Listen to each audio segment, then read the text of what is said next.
شیعوں کے بارے میں جو ناروا نسبتیں ہیں ان میں ایک نسبت ہے متع کو غلط انداز سے پیش کرنا اور اسے کوئی اور عنوان دینا، جبکہ متع قرآن مجید سورہ مبارکہ نساء کی 24ویں آیت میں اس کا ذکر ہے،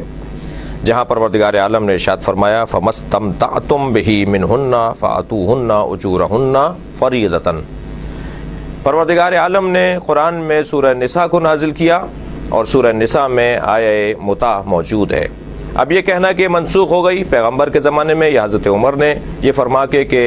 متعتان کانا فی زمن رسول اللہ حلالان انی احرمہما،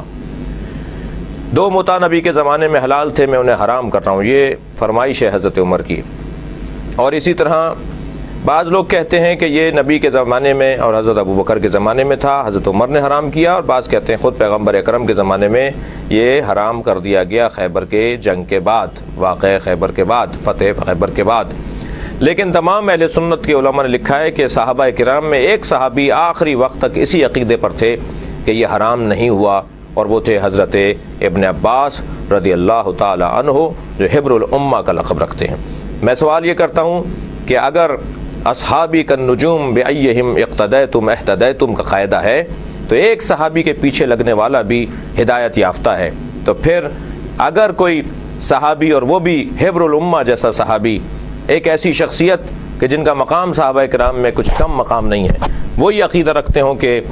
اور کہتے ہوں کہ یہ حرام نہیں ہوا، اور ایک مسلک اور ایک قوم اس عقیدے پر ہو کہ یہ حرام نہیں ہے، تو کیا انہیں گمراہ اور ناروا نسبت دینا جائز ہے؟ ایک بات۔ دوسری بات یہ کہ ایک چیز کا حلال ہونا اس چیز کے اپنانے کے لیے لازم نہیں ہے،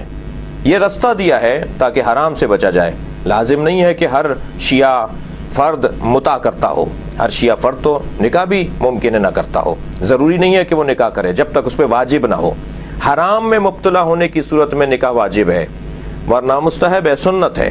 اسی طرح اگر حرام میں مبتلا کوئی شخص ہو رہا ہو اور وہ دائمی زندگی ازدواجی نہیں گزار سکتا، تو وہ عارضی زندگی، موقت زندگی گزارنے کے لیے اگر متع کے ذریعے سے اپنی زندگی کو آگے بڑھانا چاہتا ہے تو قرآن مجید نے اس کا حل دیا ہے۔ اور پھر صحابہ کرام میں ایک بڑی جماعت تاریخی طور پر فہرست وار آئی ہے کہ جنہوں نے متع کیا، اور بہت ساری تاریخی شخصیات ہیں جو متع کے ذریعے سے دنیا میں آئیں۔ یہ اہل سنت کی کتابوں کے حوالے ہمارے پاس موجود ہیں۔